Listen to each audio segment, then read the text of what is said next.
देखिए, चिदंबरम साहब ने जो वक्तव्य दिया है बड़ा लेट कर दी। वो गाना है ना, हजूर आते आते बड़ी देर कर दी। काश उस समय उन्होंने कहा है कि भारत की मनमोहन सिंह की सरकार कमजोर सरकार थी, इच्छा शक्ति नहीं था।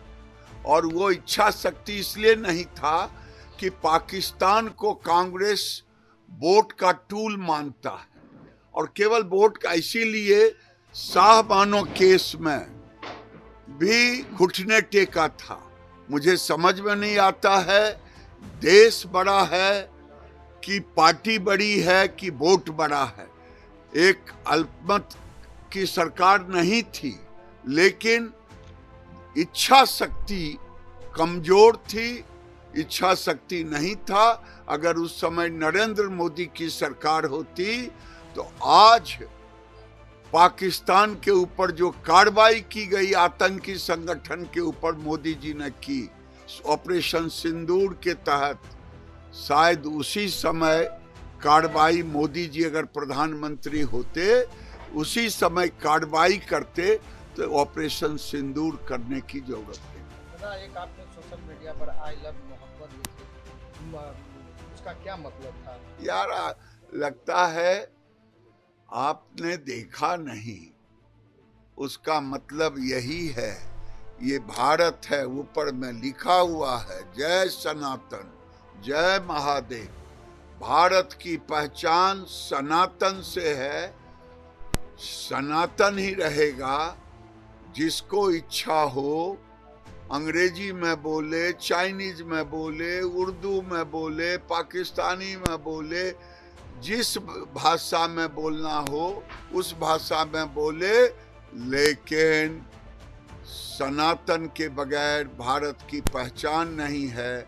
जो अभी आई लव यू कह रहे हैं उनका भी डीएनए इसी सनातन से जुड़ा हुआ है।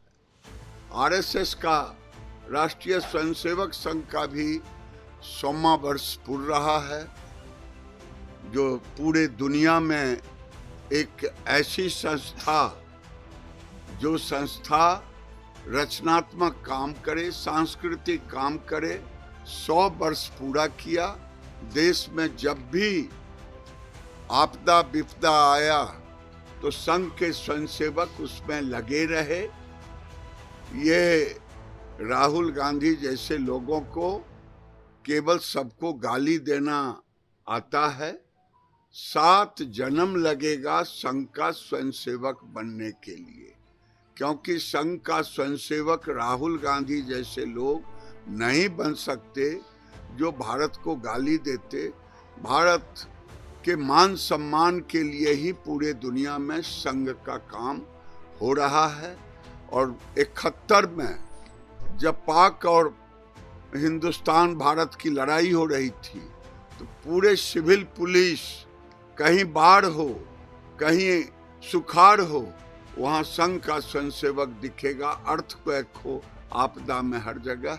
मैं इसलिए 100वां वर्ष पूरने पर देशवासी को संघ के ओर से, संघ को, सबको बधाई दूं। जिस पार्टी के नेता राहुल गांधी हों, अर्बन नक्सल की तरह व्यवहार करें, तो स्वाभाविक है कांग्रेस के लोग भी इसी तरह की बात करेंगे।